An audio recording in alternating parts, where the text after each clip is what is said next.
Συγκρούεται μαζί. Ο Καζατζίδης αντιδρά και δεν δέχεται τον απόλυτο έλεγχο που ήθελε ο συνθέτης στην ηχογράφηση. Έτσι προκύπτουν μόνο 6 τραγούδια. Ανάμεσά τους και το τραγούδι Ορόσημο, η ζωή μου όλη, για το οποίο ο Καζατζίδης θεωρούσε ότι είναι το καλύτερό μου κουστούμι και αυτό που με εκφράζει περισσότερο.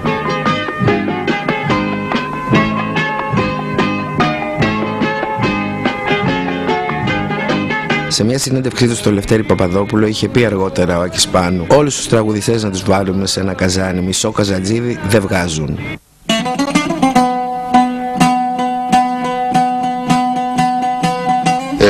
Δεν μιλάω για τον καταγράμμα τρελό.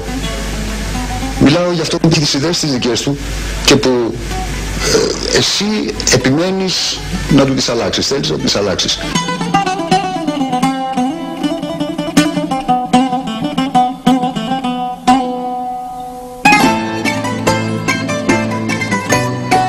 Το 1977, με σημαία ένα τραγούδι που γράφτηκε για τη δύσκολη συνεργασία του με τον Καζατζίδη, ηχογραφεί το Παρόν, όπου ο θρυλικός τρελός γίνεται ανεπανάληπτο σουξέ με τη φωνή σφραγίδα του Μανώλη Μητσιά.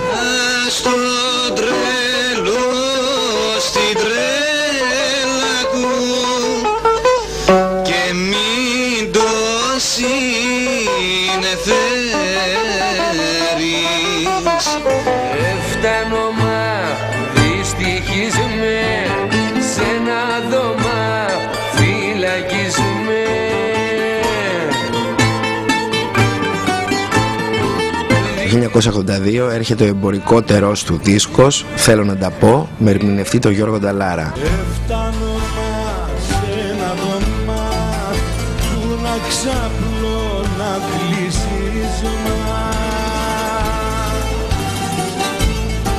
Λίγα χρόνια μετά, σε συνέντευξή του στο Θανάση Λάλα για την εφημερίδα Το Βήμα, θα πει ο Γιώργος Νταλάρας: τον Άκη Πάνου που έχει στραφεί εναντίον μου, εγώ δεν τον κατηγόρησα ποτέ. Ο άνθρωπος έχει γράψει μια σειρά από πολύ καλά τραγούδια και έχει γράψει και δεκάδες άλλα αδιάφορα. Δεν μπορώ να το συγκρίνω με τον Κουγιουμτζή. Προς Θεού, ή να βάλω τον Καλδάρα με τον Άκη Πάνου στην ίδια θέση. Δεν θέλω τη συμπόνια κανένας, τον έζησα τον κόσμο και τον είδα.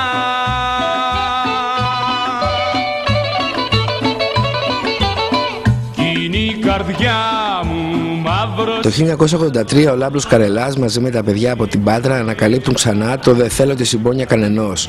Δέχονται ένα εξώδικο από τον Άκη Πάνου και απογειώνονται με το δίσκο αφιερωμένο εξαιρετικά. Στην πρόσφατη εκδήλωση του Πολιτιστικού Κέντρου Εργαζομένων ΟΤΕ, ο Λάμπρος Καρελάς θυμήθηκε για αυτή τη σχέση που ξεκίνησε εξοδικαστικά και κατέληξε σε μεγάλη φιλία. Θυμάμαι όταν κάναμε πρόβα, έπρεπε να πάρω τραγούδι του Στράτου Διονυσίου που είχε γράψει ο Άκης, το «Και τι δεν κάνω». Έκανα λάθος πάντα στο ρεφρέν. Μ' άφηνε κάποια στιγμή, δεν μπαγάσα μου λέει. Πες το μια φορά και σωστά. Η επόμενη δεκαετία βρίσκει τον Άκη Πάνου αυτοεξόριστο στην Ξάνθη. Μαζί με την οικογένειά του εγκαταλείπουν το σπίτι της οδού Περδικάρη στα Πατήσια και μετακομίζουν σε ένα μικρό σπιτάκι στην Ξάνθη, όπου όταν έβρεχε πολύ μάζευαν τα νερά με τους κουβάδες. Ο Άκης Πάνου επιλέγει τότε την απομόνωση, αλλά με τη γραφομηχανή του, που έχει γράψει τόσα και τόσα τραγούδια, αποφασίζει να συντάξει άρθρα και επιστολές διαμαρτυρίας που απευθύνονται από τον Πρωθυπουργό μέχρι την τότε Υπουργό Πολιτισμού Μελίνα Μερκούρη και τον Μάνο Χατζηδάκη. Για 2 μόνο 15 ανεβαίνει ξανά στο πάλκο, το 1989 στο Επιγόντος της Φωκίωνος Νέγρη και το 1994 στα 9-8 στη Λεωφόρο Αλεξάνδρας. Εκεί είχε στήσει το πάλκο σε 2 σειρές. Μπροστά η μουσική, πίσω οι τραγουδιστές και δεν είχε αφήσει χώρο για πίστα.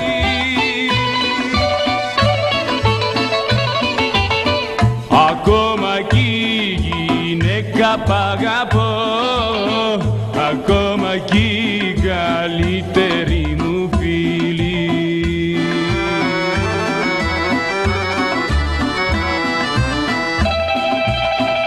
Δεν κλαίω που φεύγεις, δεν κλαίω για τώρα, δεν κλαίω την ώρα του αποχωρισμού. Αργότερα ήρθε σε σύγκρουση με τις δισκογραφικές εταιρείες επειδή πίστευε ότι αυτές εκμεταλλεύονται τους καλλιτέχνες γενικότερα αλλά και τον ίδιο. Δισκογράφησε 200 περίπου τραγούδια, ενώ πολλά έμειναν στο σιρτάρι του. Τα τραγούδια τα έδινε με το σταγονόμετρο γιατί δεν ήταν δημιουργός της μαζικής παραγωγής. Άλλωστε δεν έγραφε ποτέ κατά παραγγελία. Ο γιος του Βαγγέλη σε μία από τις σπάνιες δημόσιες εμφανίσεις του είναι λιγόλογος και σαφής. Ό,τι και να πούμε για τον Άκη Πάνου είναι λίγο, αλλά ζήσαμε και πολύ σπουδαίες στιγμές κοντά του, πολύ μεγάλες στιγμές. Ήταν πολύ μεγάλος δάσκαλος για μας, δηλαδή και πάνω από πατέρας, και θα κάνουμε τα πάντα για να διαφυλάξουμε το έργο του. Και κάποιο πάθος μου τρελό στο θολωμένο μου μυαλό. Ο Άκης Πάνου ήταν ασυμβίβαστος και στο πάλκο και στο σπίτι του. Τα σοβαρά οικογενειακά προβλήματα ξεκίνησαν με την ενηλικίωση της κόρης του Ελευθερίας. Ο δεσμός της με τον Σωτήρη Γιαλαμά, παντρεμένο και πατέρα ενός 5χρονου αγοριού, ξεκίνησε τον Νοέμβριο του 1996. Η πρώτη του αντίδραση ήταν πολύ έντονη, ενώ στη συνέχεια προσπάθησε με κάθε τρόπο να πείσει την κόρη του να διακόψει αυτή τη σχέση. Το γεγονός ότι η Ελευθερία ήταν αμετάπιστη προκάλεσε οριστική ρήξη στις σχέσεις πατέρα και κόρης. Εγώ καλά σου τα λέγα και τα ακούγες παράλογα, περπάτησε ανάλογα. Την 1η Αυγούστου 1997 ο Άκης Πάνου με ένα 45άρι περίστροφο σκοτώνει τον 30χρονο φίλο της κόρης του Ελευθερίας, Σωτήρη Γιαλαμά. Το άγριο έγκλημα γίνεται στη Λεύκη, λίγο έξω από την Ξάνθη, στο εξοχικό σπίτι του συνθέτη, ο οποίος στη συνέχεια παραδίνεται στην ασφάλεια Ξάνθης. Το Μάρτιο της επόμενης χρονιάς και ύστερα από 8 ημέρες ακροαματικής διαδικασίας, ο Άκης Πάνου κρίνεται ένοχος. Ο συνήγορος του, Αλέξανδρος Κατσαντώνης, χαρακτήρισε την πράξη του Άκη Πάνου έγκλημα τιμής, που έγινε υποκαθεστώς σύγχυσης και βρασμού ψυχικής ορμής. Ενώ αντιθέτως, όπως όφιλε, ο συνήγορος πολιτικής αγωγής Βασίλης Καπερνάρος ζήτησε τη μεγίστη των ποινών, υποστηρίζοντας «Απαλλάξτε την κοινωνία από τον Κύριο» και τα παροχημένα τραγούδια του. Σε ένα δωμά που να ξαπλώ, να κλείσεις. Η απόφαση στις 23 Μαρτίου 1998 του μεικτού ορκωτού Κακουριοδικίου Καβάλας επέβαλε ισόβια κάθριξη για ανθρωποκτονία εκ προθέσεως σε ήρεμη ψυχική κατάσταση. Μόνο 2 ένορκοι, τραπεζικοί υπάλληλοι και 2 είχαν την άποψη πως ο Άκης Πάνου πυροβόλησε το θύμα υπό το κράτος έντασης και πανικού. Δεν του αναγνωρίστηκε κανένα ελαφρυντικό, ούτε της πολιτισμικής προσφοράς, επειδή σύμφωνα με την απόφαση του δικαστηρίου ο κατηγορούμενος δεν πρόσφερε και ιδιαίτερα στα πολιτισμικά πράγματα του τόπου, ούτε και του πρώτερου έντιμου βίου, επειδή κατήχε παράνομα στο σπίτι του 2 όπλα και επειδή, χωρίς να έχει χωρίσει από την πρώτη του γυναίκα, είχε εν γνώση της δημιουργήσει οικογένεια με την Άννα Μπακυρτζή. Ο Άκης Πάνου οδηγήθηκε στις φυλακές Κομοτηνής και μετά στον Κορυδαλό, όπου και επιδεινώθηκε η κατάσταση της υγείας του.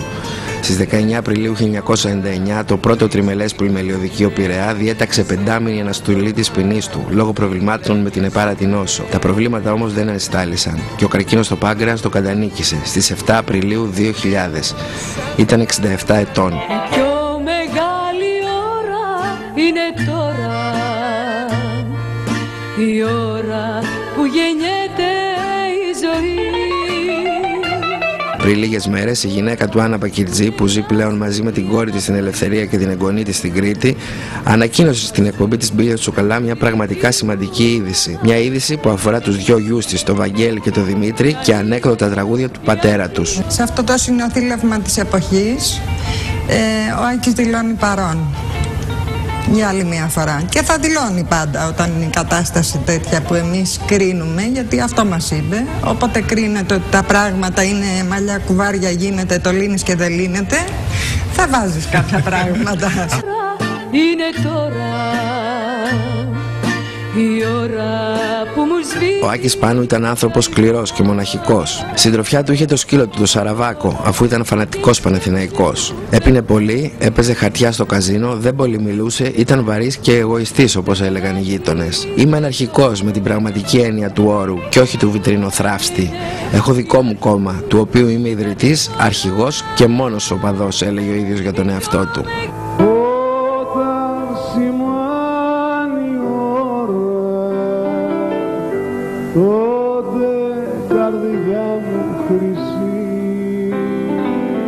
Ήταν ένας από τους 3 μοναδικούς Έλληνες λαϊκούς δημιουργούς, μαζί με τον Στέλιο Βαμακάρη και τον Γιώργο Μητσάκη, που έγραφε και τη μουσική και τους στίχους κάθε τραγουδιού του. Ο Άκης Πάνου, όπως λένε αυτοί που το ξέρουν καλά, γεννήθηκε φτωχός και πέθανε φτωχότερος. Ανυπότακτος, νικητής και ηττημένος ταυτόχρονα, φαίνεται δεν ξέχασε ποτέ αυτό που έλεγε ξανά και ξανά: ο μεγαλύτερος εχθρός είναι ο εαυτός μου.